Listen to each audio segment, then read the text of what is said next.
Sir Koteswara గారు, మనం గతంలో చాలాసార్లు పోలవరం ప్రాజెక్టు మీద పర్టికులర్ హైట్ మీద కూడా డీటెయిల్డ్గానే మనం చర్చించాం. అలాగే మనం చాలాసార్లు ఈ టీడీపీ వాళ్ళని కానీ లేకపోతే కూటమి వాళ్ళని కానీ అడిగాం, మీరు ఏదైతే డెడ్ లైన్ అంటున్నారో అది అటు ఇటు అయినా పర్లేదు, కానీ మీరు ఏ ఎత్తి గురించి మాట్లాడుతున్నారు? 2 ఫేజులుగా వైసీపీ ప్రభుత్వ హయాంలో డివిజన్ ఒప్పుకున్నటువంటి ఆ ఫస్ట్ ఫేజ్ కంప్లీషన్ గురించి మాట్లాడుతున్నారా, లేదంటే కనుక మొత్తం టోటల్ హైట్ గురించి మాట్లాడుతున్నారంటే ఇప్పటివరకు క్లారిటీ లేదు. కానీ మనకు అప్పటికే కొంత అవగాహన ఉంది, the the current works are only for first phase అని చెప్పేసి. ఈరోజు లెటర్ ద్వారా కూడా అర్థమైంది. ఒక 15 రోజుల క్రితం అనుకుంటా నేను చూశాను, ఈ సెకండ్ ఫేజ్ గురించి వార్తలు వచ్చినాయి. వార్తలు రాగానే ఇప్పుడు అదే కోట్ చేస్తున్నారు, తెలంగాణ ప్రభుత్వం కూడా అదే కోట్ చేస్తుంది. దీనికి సంబంధించిన కథలకి ఏదో ఉన్నట్టుంది, దీని గురించి వార్తా కథనాలు వస్తున్నాయి. కాబట్టి ఎట్టి పరిస్థితుల్లోనూ దానికి సంబంధించిన కన్సర్న్స్ని అడ్రస్ చేయకుండా, పర్టికులర్గా ఆ ముంపు వ్యవహారం తేల్చకుండా మీరు ముందుకు వెళ్ళొద్దు, సెకండ్ ఫేజ్ ఆపాల్సిందే అని చెప్పేసి ఖరాఖండిగా ఆ లెటర్కి తెలుస్తోంది. సో ఏంటి సార్ దీని పరిస్థితి? ఇప్పుడు ఎవరి చేతిలో ఉన్నట్టు ఇప్పుడు ఈ నిర్ణయం? పోలవరం ప్రాజెక్ట్ అథారిటీ లేకపోతే కేంద్ర జలశక్తి వాళ్ళ దగ్గర ఉంటుందా నిర్ణయం? లేదంటే కనుక ఇది ఒక్క తెలంగాణతోనే కాకుండా పొరుగునున్న ఛత్తీస్గఢ్, ఒరిస్సా కూడా ఇన్వాల్వ్ అయినాయి కాబట్టి ఇవి ప్రతి ప్రాజెక్టుకి కొన్ని రాష్ట్రాల అభ్యంతరం చెప్పడం కామన్ కాబట్టి సెకండ్ ఫేజ్ స్టార్ట్ చేసుకొని వెళ్ళిపోయే అవకాశం ఉందా, అవన్నీ కన్సర్న్స్ని మీట్ అవ్వకుండా? లేదంటే కనుక దాన్ని అడ్రస్ చేసిన తర్వాతే ఈ సెకండ్ ఫేజ్ గురించి మాట్లాడాలా, అసలు అసలు సెకండ్ ఫేజే ఉండదా? పోలవరం జాతీయ ప్రాజెక్టు దానికి అవసరమైనటువంటి నిధులు లేదా పర్మిషన్లు, అభ్యంతరాలు ఇతర రాష్ట్రాలతో ఉంటే వాటిని పరిష్కరించాల్సింది కేంద్ర ప్రభుత్వం. రాష్ట్ర ప్రభుత్వం యొక్క బాధ్యత ఏమిటంటే నిర్మాణ బాధ్యతను మాత్రమే తలకెత్తుకుంది. అది జగన్మోహన్ రెడ్డి గారైనా చంద్రబాబు నాయుడు గారైనా అంతవరకే. మిగిలిన విషయాలన్నింటినీ కూడా పరిష్కరించాల్సింది కేంద్ర ప్రభుత్వమే. ఇప్పుడు రామ్మోహన్ నాయుడు గారు కావచ్చు, లేకపోతే మన నాగార్జున గారు కావచ్చు, అసలు మొత్తం 45.72 అడుగుల ఎత్తుపై నిర్మించదలిచినటువంటి ప్రాజెక్టు కాస్ట్ ఇప్పుడున్నటువంటి లేటెస్ట్ ప్రైసెస్ ప్రకారం ఎంత, ఇప్పుడు వరకు ఎంత ఖర్చు పెట్టారు, ఇంకా ఎంత ఖర్చు పెట్టాలా, ఆ ఖర్చు పెట్టడానికి ఎన్నేళ్లు పడుతుంది అనేటువంటిది సూటిగా చెప్తే జనానికి అర్థమవుతుంది. అది చెప్పకుండా అది ఇది ఆ ప్రాజెక్టులు, ఈ ప్రాజెక్టులు, లేకపోతే వైసీపీ చేసిన ద్రోహం, లేకపోతే ఇంకో పార్టీ చేసిన ద్రోహం, ఇట్లాంటివన్నీ కబుర్లు చెప్తే అసలు విషయాన్ని మరుగు పెట్టడానికి ప్రయత్నించినట్టు స్పష్టంగా కనిపిస్తా ఉంది. నేను అందుకే ఇప్పటికి కూడా అడుగుతున్నా, ఎంత 45.72 మీటర్ల ప్రాజెక్ట్ కాస్ట్ ఎంత లేటెస్ట్? లేదా గతంలో కేంద్ర ప్రభుత్వము ఏ సంవత్సరపు అంచనాలను ఆమోదించింది, ఏ సంవత్సరపు అంచనాలు ఇంకా పెండింగ్ లో పెట్టింది? ఎందుకంటే వాళ్ళిద్దరు అధికార పార్టీకి చెందినటువంటి వాళ్ళు, అధికారంలో ఉన్నటువంటి వాళ్ళు మనకి విషయాలు చెప్పాలి. రాజకీయం చేస్తే వైసీపీ మీదనో లేకపోతే ఇంకో పార్టీ మీదనో రాజకీయం చేస్తే దానివల్ల ఉపయోగం ఉంది.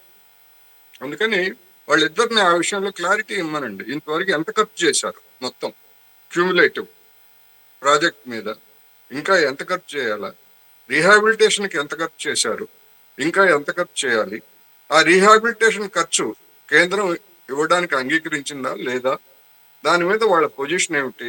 ఇది కదా కావాల్సింది జనానికి. ప్రాజెక్టు పూర్తి కావాలి, ఈ వివరాలు జనానికి తెలియాలి. వాళ్ళిద్దరిలో ఎవరు చెప్పినా సంతోషమే. నా దగ్గర కొన్ని అంచనాలు ఉన్నాయి, కొన్ని ఉన్నాయి, నేను చెప్తాను. వాళ్ళు చెప్తే ముందు వాళ్ళ నోటి నుంచి వింటే శంఖంలో వచ్చి తీర్థం పోసినట్టు అవుతుంది కనుక వాళ్ళు చెప్పాలనేది నా అభిప్రాయం.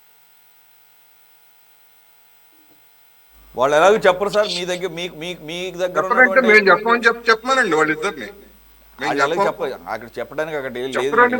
ఇప్పుడు సురేష్ గారు చెప్పరని మీరు, నేను, లేకపోతే శ్రీకాంత్ గారు అంటూ వాళ్ళిద్దరిని చెప్పమనండి. మేము చెప్పం, ఇది దేశ భద్రతకి సంబంధించినటువంటి అంశం అని చెప్పమనండి. లేకపోతే మా దగ్గర సమాచారం లేదనన్నా ఏదో ఒకటి చెప్పాలి కదా వీక్షకులకి. ఎస్ రామ్మోహన్ నాయుడు గారు.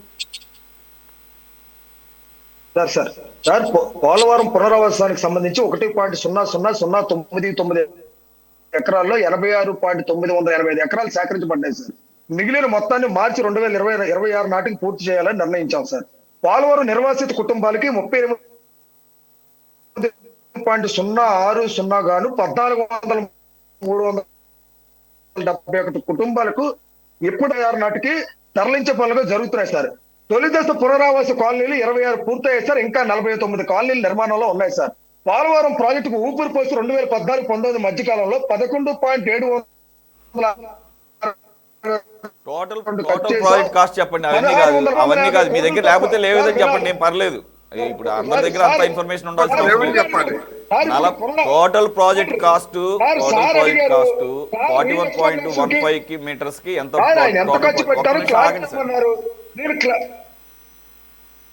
టోటల్ ప్రాజెక్ట్ కాస్ట్ అడిగేదానికి మన ఆధార్ చెప్పాలి. 450 సార్. ఇప్పుడు ఆయన ఒక మాట అడిగారు నాకు, రీఎస్టాబ్లిష్ కాలనీలకి ఎంత ఖర్చు పడుతుంది? 450 కాలనీ నిర్మాణం డిసెంబర్ నాటికి జనం వెళ్తున్నారని నేను అడగలేదు. మీరు టోటల్ కాస్ట్ ఎంత, ప్రజెంట్ ఎస్టిమేషన్ ఎంత, కేంద్ర ప్రభుత్వం ఏ ఎస్టిమేషన్ కి ఏ సంవత్సరం కాస్ట్ కి అంగీకరించింది, ఇంతవరకు ఎంత క్యూములేటివ్ ఖర్చు పెట్టారు, ఇంకా ఎంత ఖర్చు పెట్టాలి, R&R కి కేంద్ర ప్రభుత్వం డబ్బులు ఇస్తుందా లేదా, ఎంత అవుతుంది అని చెప్పేసి అంటున్నారు. ఆ వివరాలు నేను కాలనీల గురించి అడగలేదు. నేను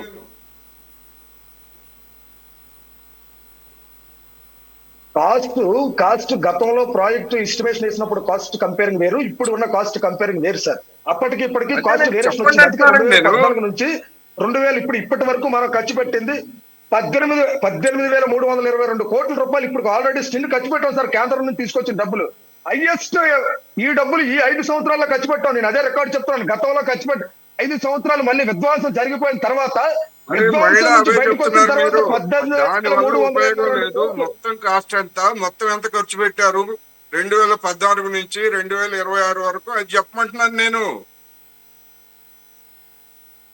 అది లేదులేండి సార్, టైం వేస్ట్ ఎందుకు? వాళ్ళ ఊరికే మీతో టైం ఎందుకు వేస్ట్?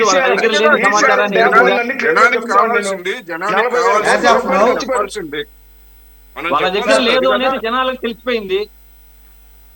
వాళ్ళ దగ్గర సమాచారం లేదు,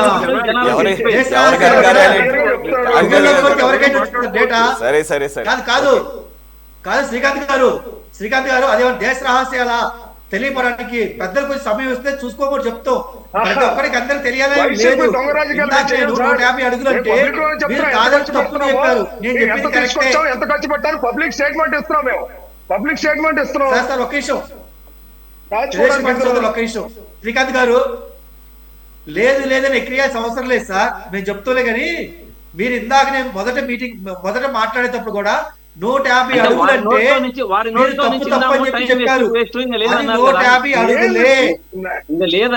టీఎంసీలు వేరు, అడుగులు వేరు. శ్రీకాంత్ గారు, టీఎంసీలు వేరు, అడుగులు వేరు. అయితే పాత ఖర్చు ప్రకారం మళ్ళీ వేరే విధంగా మన దగ్గర లేని విషయాన్ని పెద్దలు చెప్పేటప్పుడు విందాం. మన దగ్గర లేని విషయాన్ని పెద్దలు చెప్పేటప్పుడు విందాము. నేను అది కోరుకుంటున్నా సార్. సమయం లేదు, గారు మాట్లాడాలి. శ్రీకాంత్ గారు పెద్దలు చెప్తున్నారు. వేరే దానికి పోకుండా వేరే డైవర్ట్ కావచ్చు. ఆయన అడిగిన సమాచారం మీ దగ్గర ఉందా లేదా? వేరే డైవర్ట్ సమాచారం ప్రకారం 47,000 కోట్లు అయితే ఇప్పుడు వేరే డైవర్షన్. శ్రీకాంత్ గారు ఒక నిమిషం ఆగండి. నాగార్జున గారు చెప్తున్నారు కదా, ఒకసారి చెప్పండి, మళ్ళీ రిపీట్ చేయండి సార్. సార్, గతంలో అయితే దీనికి సుమారు 47,000 కోట్లు ఖర్చు అయింది అనుకుంటే, ఇప్పుడు అన్ని కలిపి పెద్దలు చెప్పినట్టు కొంచెం ఖర్చు పెరిగింది కాబట్టి సుమారు యాజ్ ఆఫ్ నో వచ్చేసి దీని ఎస్టిమేషన్ 62,000 కోట్లుగా ఎస్టిమేషన్ సార్. నా దగ్గర ఉన్న సమాచారం నేను చెప్పాను. పెద్దలు ఏమంటే రెక్టిఫై చేయొచ్చు, మేము చెప్తే మేము కరెక్ట్ చేసుకుంటాం, తప్పలేదు దాంట్లో. నా దగ్గర ఉన్న డేటా ప్రకారం నేను చెప్పాను. పెద్దలు ఇంకొకటి నాగార్జున గారు ఇది ఏ హైట్ కి? పోలవరం హైట్ అనేది 45 అడుగులకి కడతారు సార్. స్టోరేజ్ కెపాసిటీ మాత్రమే 45 అడుగులు 45 చేయాల్సిన స్టోరేజ్ కెపాసిటీ 41కి మాత్రమే స్టోరేజ్ కెపాసిటీ ఉందని చెప్పి నాకు తెలుసు సార్. మరొకసారి రైటర్ రంగంలో పెద్దలు చెప్పాలి.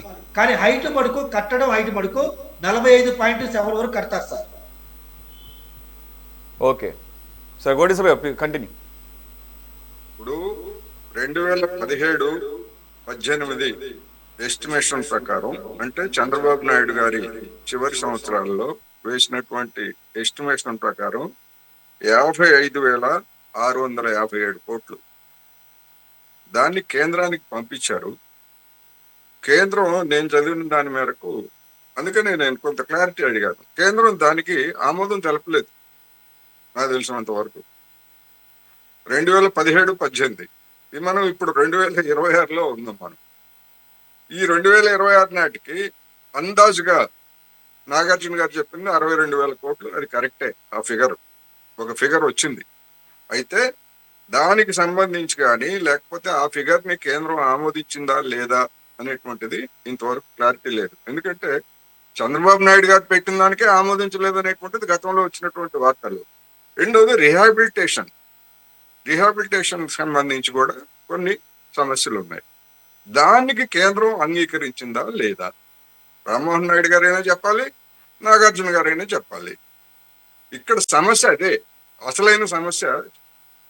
జగన్మోహన్ రెడ్డి గారు కేంద్ర ప్రభుత్వానికి లొంగిపోయి వాళ్ళు ఎక్కడ సంతకం పెట్టమంటే అక్కడ పెట్టారు, అది వాస్తవం. మరి కేంద్ర ప్రభుత్వం అక్కడ అట్లా ఎందుకు పెట్టమన్నది? దానికి ఉండేటువంటి ఇబ్బందులు దానికి ఉన్నాయి. ఎందుకని ఆ 45 అడుగుల 72 అది చేస్తే మునిగిపోయేటువంటి రాష్ట్రాల్లో, తెలంగాణలో కావచ్చు, లేకపోతే ఇతర ఛత్తీస్గఢ్ లేదా ఇతర పరిసర రాష్ట్రాల్లో వచ్చేటువంటి సమస్యలని, లేదా అక్కడికి ఉన్నటువంటి బీజేపీ ఎదుర్కొనేటువంటి ధైర్యం దానికి లేదు గనక ఏదో ఒక పేరుతోటి దీన్ని సాధ్యమైనంత మేరకు అవాయిడ్ చేయాలనేటువంటి ఎత్తుగడతోటి అది చేసింది. అది మాత్రం స్పష్టం, రాజకీయ కారణం అది. మరి ఇప్పుడు ఎంత ఈ ఏడాది జనవరిలో టైమ్స్ ఆఫ్ ఇండియాలో వచ్చినటువంటి వార్త ప్రకారం ఇప్పటి వరకు 30,000 కోట్లు ఖర్చు పెట్టారు మొత్తం క్యూములేటివ్. ఇంకా ఖర్చు పెట్టాల్సింది ఎంత ఉంది? ఈ లేస్టెక్ట్ దాని ప్రకారమైనా కానీ ఇంకొక 32,000 ఎంతో అదనంగా అవుతుంది. అది కాకుండా రీహాబిలిటేషన్కి అయ్యేటువంటి 20,000 నుంచి 25,000, అది 30,000 వరకు కూడా ఉండొచ్చని డిఫరెంట్ ఎస్టిమేషన్స్ చెప్తున్నారు. మరి ఈ సొమ్మంతా రాష్ట్ర ప్రభుత్వం తెస్తుందా, కేంద్ర ప్రభుత్వం ఇస్తుందా, లేకపోతే జనాన్ని ముంచుతారా? ఇది కదా సమస్య. చంద్రబాబు నాయుడు గారు చెప్పే 2027 నాటికి మేము పూర్తి చేస్తాం అనేది 41 దానికి మొదటి దశకే, రెండో దశ కాదు. ఎక్కడ చెప్పలేదు వాళ్ళు. మొత్తం మేము ప్రాజెక్ట్ మొత్తం పూర్తి చేస్తామని చెప్పలేదు. ఎట్ట చెప్తారండి? కేంద్ర ప్రభుత్వం డబ్బులు ఇవ్వకుండా, రాష్ట్ర ప్రభుత్వం డబ్బులు ఇవ్వకుండా ఇంకో 30,000-40,000-50,000 కోట్లు కావాల్సి వస్తే కేంద్రం ఇస్తుందా? సంవత్సరానికి 5,000 కోట్లు చొప్పున ఇస్తా ఉంది కేంద్ర ప్రభుత్వం. ఎట్లా పూర్తి చేస్తారు 2027 నాటికి? జనాన్ని మోసం చేయడానికి చెప్పేటువంటి కబుర్లు తప్ప చెప్పమనండి, ఫ్రెయిర్ గా ఉండమనండి. మేము మొదటి దశ వరకు పూర్తి చేస్తాం అని చెప్పమనండి, తప్పే ఉంది. అందుకని అవేమీ చెప్పకుండా ఎంతమందిని ముంచుతారో, ఎంతమందిని తేలుస్తారో, ఎంతమందికి ఎంత పరిహారం ఇస్తారో ఇవి తేల్చకుండా రాజకీయ ప్రయోజనాల కోసం తెలుగుదేశం వాళ్ళను, వైసీపీ వాళ్ళిద్దరు కొట్టుకొని లాలూచి వ్యవహారంగా ఉంది. మధ్యలో బీజేపీ వాళ్ళు తగాద పెట్టి తమాషా చూస్తున్నారు. కేంద్ర ప్రభుత్వం కదా తెలంగాణ అభ్యంతరం చెప్పింది. తెలంగాణ అభ్యంతరం చెప్తే ఎవరు పరిష్కరించాల్సింది? ఎవరు? ఏం చెప్తున్నారు? మీరు పాలమూరుకి కనుక మీరు అనుమతిస్తే ఇవన్నీ పరిష్కారం అవుతాయని చెప్పేసి పెడుతున్నారు. అంటే ఏంటి దాని అర్థం ఏంటి? పాలమూరుకి అనుమతి నిరాకరించింది ఎవరు? పాలమూరుకి అనుమతి నిరాకరించింది కేంద్ర ప్రభుత్వం. డిపిఆర్ చెప్తే ఇదిగో గొర్రెలు వేసి అది కావాలి ఇది కావాలని చెప్పేసి చెప్పింది కేంద్ర ప్రభుత్వం. అఫ్ కోర్స్ ఆంధ్రప్రదేశ్ కూడా అభ్యంతరం తెలిపింది అనుకోండి. ఎందుకని? రాయలసీమ ఎత్తిపోతలకి తెలంగాణ అభ్యంతరం తెలిపింది కనుక సోర్స్ ఆఫ్ వాటర్, పాలమూరులో సోర్స్ ఆఫ్ వాటర్ ని మార్చారు కనుక డిపిఆర్ లో అభ్యంతరం చెప్పింది. అదేవిధంగా రాయలసీమ ఎత్తిపోతల పథకానికి కూడా సోర్స్ ఆఫ్ వాటర్ ని మార్చారు కనుక తెలంగాణ కూడా అభ్యంతరం చెప్పింది. మరి ఇన్ని సమస్యలను పరిష్కరించాల్సినటువంటి కేంద్రం వాళ్ళు ఏం చేస్తున్నారు? తిరస్కరించింది, పాలమూరు ఎత్తిపోతగా తిరస్కరించింది ఈ కారణాలతోటి కేంద్ర ప్రభుత్వం.